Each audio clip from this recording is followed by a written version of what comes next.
ये कहानी शुरू होती है जहाँ ख़त्म हुई थी, पूरी 27 साल बाद। वहीं डेरी टाउन में वहाँ फेस्टिवल चल रहा था। वहाँ दो बॉयज़ को दिखाया जाता है और वो बॉयज़ एक दूसरे से झगड़ रहे थे। एक लड़के को इंजूर कर देते हैं, दूसरे को पिच के नीचे पानी में फेंक देते हैं और दूसरा लड़का जो इंजर हुआ था अपने दोस्त को बचाने पिच के नीचे आता है। वहाँ देखता है एक क्लाउन को, यानी पेनीवाइज को। वो उसके दोस्त को उसके सामने ही पकड़कर मार डालता है। ये सिलसिला 27 साल का फिर शुरू हो चुका है। नेक्स्ट माइक को दिखाया जाता है जो काफ़ी बड़ा हो चुका था। उस लड़के की डेथ न्यूज़ सुनकर उस रिवर के पास जाता है।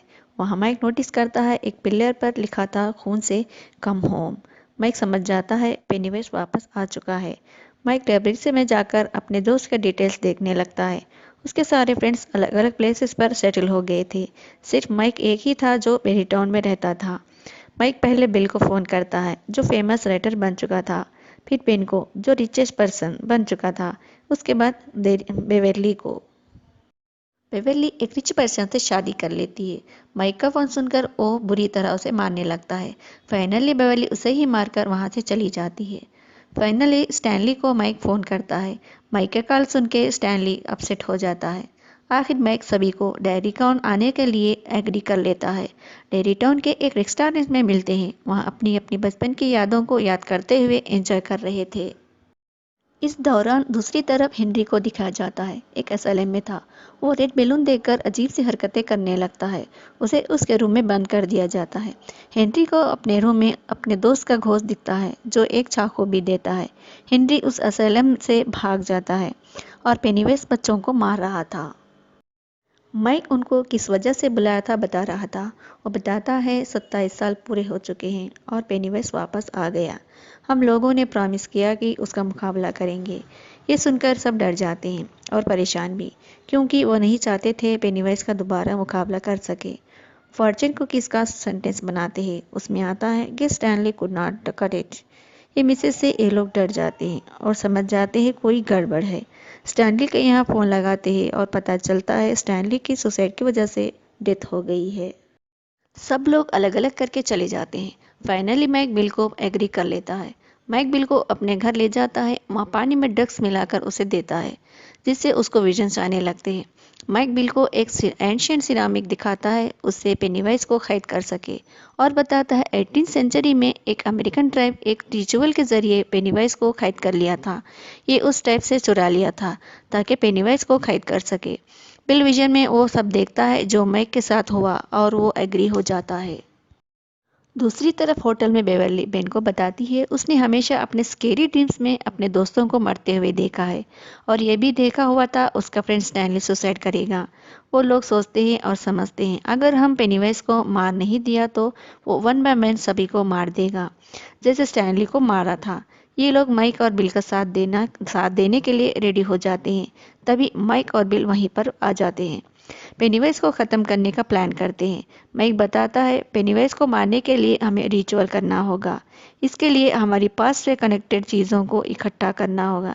इन सभी चीज़ों को जलाकर पेनीवाइज को मार डालेंगे। सभी फ्रेंड्स अलग अलग होकर अपने पास से कनेक्टेड चीज़ों को इकट्ठा करने लगते हैं। बेवेली अपने उस घर में जाती है जहाँ बचपन में अपने पिता के साथ रहा करती थी। अब उस घर में एक लेडी रहती है। बेवर्ली उस घर में से एक लेटर मिलता है जो बचपन में बेन उसे दिया था। जब वो जाने लगती है वो ओल्ड लेडी एक डीमन बनकर उस पर अटैक करने लगती है। ये बचकर बाहर निकल जाती है। दूसरी तरफ बिल इस सेवर के पास जाता है जहाँ बचपन में पेनीवाइज उसके भाई को ले गया था। बिल उस सीवर के पास जाकर रोते हुए चिल्लाता है कि उसके भाई को उसे क्यों चुना। पेनीवाइज जवाब देता है उसे बिल चाहिए था, वो नहीं मिला तो उसने उसके भाई को ही उठा लिया। तभी उस सीवर में से उसका छोटा भाई वही पेपर बोट लेकर खड़ा हुआ नजर आता है जो बिल ने उसे दी थी। अपने भाई को बाहर निकालने बिल हाथ अंदर कर डालता है। तभी पेनीवाइज बहुत सारे हाथों के साथ बिल को अंदर खींच रहा था। बिल अपने आप को छुड़ा लेता है और उसके हाथ में देखता है कि वही पेपर बोट है।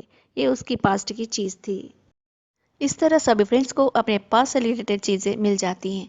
अब ये मिलकर उस घबराने घर में जिसमें कुआं था वहाँ पहुँच जाते हैं। घर में एंटर होते ही पेनवेस उन पर अटैक करता है और बेन के पेट पर लिखता है कि होम एट लॉस्ट। तभी स्टैनली का बचपन वाला सर निकल आता है। उसके सर से बहुत सारे स्पाइडर लेग्स निकलते हैं और वो स्पाइडर की तरह रिची पर अटैक करता है। उसे बिल और बेल बचाते हैं उस घर के कुएं के अंदर जाते हैं जो बड़ा भयानक और रहस्यमय था। वो एक गुहा थी, वो जगह जो पहली बार पेनीवेस इस दुनिया में आया था। वहाँ एक बड़ा स्ट्रक्चर बना हुआ था। माइक उस स्ट्रक्चर के बीच उस एंशियंट सिनेमा को रख देता है और उसमें आग लगा देता है। सभी अपने पास से जुड़ी चीज़ों को डालने लगते हैं। एक दूसरे का हाथ पकड़कर रिचुअल कर रहे थे। तभी उस 3 लाइट्स उस ऊपर से नीचे तरफ आने लगते हैं। वो पेनीवेस की असल फॉर्म थी। वो लाइट सिरामिक के अंदर आ जाती हैं। मैक उस ढक देता है, उसमें से एक रेड बलून निकलता है जो बड़ा होके फट जाता है। वो बलून फूटकर उसमें से पेनीवेज निकालता है। पेनीवेज इनको बताता है कि रिचुअल करने वाले भी इसमें मर जाते हैं। मैक रियल में इस बात को उनसे छुपाया था। सभी उस पर गुस्सा करने लगते हैं। वो पेनीवेज एक बड़े स्पाइडर के रूप में बदल जाता है और उनको अलग अलग करके अटैक कर रहा था और उनको ऐसे विजन दिखा रहा था जिससे वो डरते हैं। पेनीवेज रिची को हवा में उठाता है और अपने डेडनेस दिखा रहा था। तभी एडी एक रॉड लेकर उस पर फेंकता है जिससे पेनीवेज जख्मी हो जाता है। एडी समझता है वो कामयाब हो गया। तभी पेनीवेज अपनी स्पाइडर लेग से एडी पर स्टैब कर देता है। ये सब लोग उसे पेनीवेज का गुस्सा देखकर डर जाते हैं। माइक बताता है पेनीवेज बहुत पावरफुल और खतरनाक बन गया है। इस वक्त हम उससे नहीं लड़ सकते। हम लोगों को उसे ऐसा करना होगा जिससे उसका साइज छोटा हो जाए। फिर से ये लोग उससे ना डरते हुए मुकाबला करते हैं।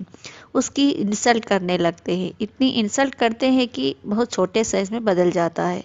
जैसे ही छोटे साइज में बदल जाता है, मैक उसका हार्ट निकाल देता है और सब मिलकर उसके हार्ट को क्रश कर देते हैं। फाइनली पेनीवेज मर जाता है। ये अपने फ्रेंड एडी के पास जाते हैं जो जख्मी था। वो मर चुका था। ये लोग अपसेट हो जाते हैं। इसके बाद ये लोग अपने बचपन की यादों को याद कर रहे थे। बाद में बिल को स्टैनली का जो सुसाइड कर लिया था उसका लेटर मिलता है। वो सुसाइड से पहले सभी फ्रेंड्स को लेटर लिखा था। उसमें लिखा था मई की कल आने के बाद वो बहुत अपसेट हो गया था और डर भी गया था। वो बताता है पेनीवाइज का कभी भी मुकाबला नहीं कर सकेगा। वहाँ आकर सभी की हेल्प करने के बजाय उनकी मुसीबत ना बन जाए, इसलिए वो सुसाइड कर लिया। That's all. Comment please.